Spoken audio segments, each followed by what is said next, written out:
geographic area, rural. Some see these mountains as obstacles. To others, and it even plots the house as 655. They're opportunities. Project Jericho flight number 3. On a recent chilly Friday morning, a crew from USA Droneport and a community healthcare worker from Kentucky Home Place gathered on a hilltop in Knott County. Flight conditions daytime. They're working together on the Jericho project, testing drone deliveries of personal protective equipment. On this day, a new challenge, the group's first blind flight. The challenge really is, it's the first flight doing it, so getting sight of the house from our vantage point, because we didn't know what the house even looked like beyond, satellite top view. Really guesstimating from here to hit the house in the direction. It's 1,500 feet with a lot of trees and stuff in the way, so it's not visually like you can see it yourself.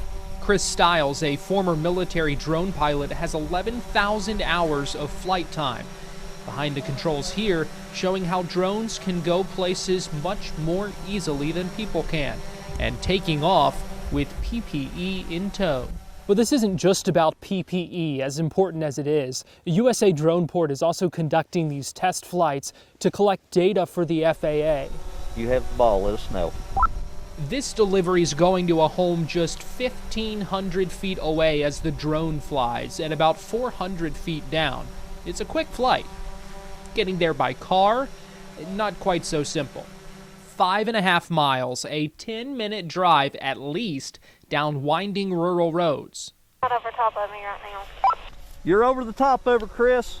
This technology, a tool that could make a real difference in isolated areas like this one. Right now we're just doing small things like PPE, gloves, and sanitizer, but we would like to eventually be able to do bigger packages and maybe even medicines. So that could really help out in our communities. Unfortunately, it didn't take long for Mother Nature to show us exactly why. The rain started not long after we left there.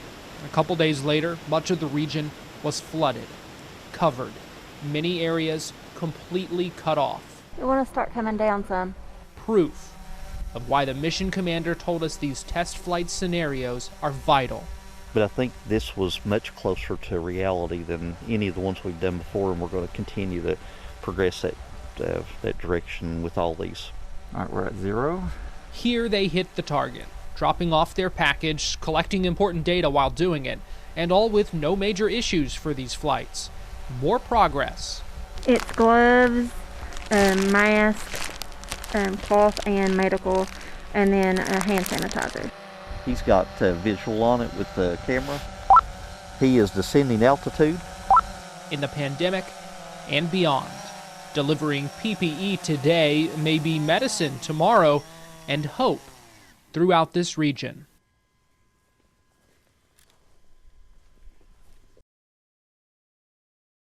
Do you all want to go on in? Hey. Photographer Matt Huber calls the shots We're just kind of checking it out right now. at least a dozen times, There's a whole entire house back there. and a dozen homes a day. Like an advertised house, 3,000 square feet. Maybe. Let me frame this up real quick. Maybe 20, 30 photos. Something like this, we might end up with like 75 or 80, I don't know. The hot housing market has guided his general photography business That's good right there. into a real estate photography business. We can usually get in and out about an hour for this one. Kelsey and I have this, we have it down to a science. Move to your left a little bit. I like to think so. We shoot so many houses, we go in and out, in and out. His subjects aren't people, That's good like that. they're structures. Architecturally interesting pieces like these arches. Positioning these chandeliers in front of this sink with this like lion head background, you know? And he knows what makes a good photo Yeah, everybody's in a hurry to sell right now. will make a good sale. Stuff like this. And you have these beautiful wooden arches, and then you got the view of this water out here. Like, that's amazing. I want to kind of capture in my brain, what we're going to focus on. And this view is definitely part of it. A lot of times when people think about the housing market right now, they think realtors are busy, builders are busy. Yeah. They don't think photographers are busy. Well, I mean, I think 5 years ago even, nobody really thought of this as being something that was essential. Marty Lehman's company has always been essential to the housing market. We've added underwriters, loan officers, processors, operations staff. He works for Republic State Mortgage, a home lending organization based out of Texas with teams in Kentucky. Our business year to date is probably up about 70% from last year, and we were up 60% last year from 2019. So it's just continuing to, just grow and grow and grow. So everybody from the mortgage lender down to the home inspector and the pest person, that's looking at the pest control, all these people are in the supply chain of the real estate transaction. So everybody's benefiting today, and we're seeing it like crazy. Steve Stevens, CEO of Kentucky Realtors, doesn't see the market or its partners slowing down anytime soon. Once in a while, you'll hear a story where somebody's home didn't sell within 2 days, which is almost amazing because, these days, if anybody gets a hint that somebody's home's going to be on the market, you're going to have 5 bids on that house before tomorrow. And Huber doesn't either. It used to be getting 3 houses in a day was like, I'm exhausted, falling on the floor. He says he shoots homes for about 8 hours a day and then at night spends an equal amount of time getting the shots to his clients. Again, I'm very fortunate, I'm very thankful that it's been like that. It's just a lot to handle. Hasn't slowed for you. It hasn't slowed. Yeah, no, it hasn't slowed at all. It will eventually, and I keep saying that every year, but it will eventually. I think we're good on the inside. I might want to get one looking in. In Lexington, Kristen Kennedy, WKYT.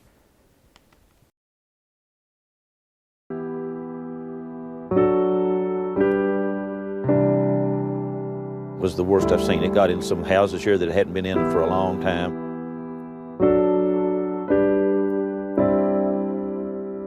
I mean, there's nothing you can really do about it because it's nature. I started pumping my basement at 6 o'clock yesterday, and I pumped all night long in about 12 to 15 minute shifts. It turned to 3 foot, then 4 foot, and kept rising up and rising up. Hope it goes down fast. It woke us up at my house up here in 3 or 4 o'clock in the morning, the sound of it. It was like a river coming through. I've never seen it this bad. I remember in '84 we were on most of Main Street, but it was not like this. This is unreal.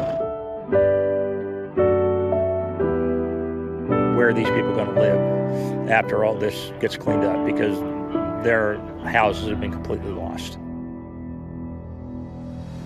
My aunt and uncles lived here for 40 years, and they've not ever seen it like that. Hey, what can you do? Mother Nature.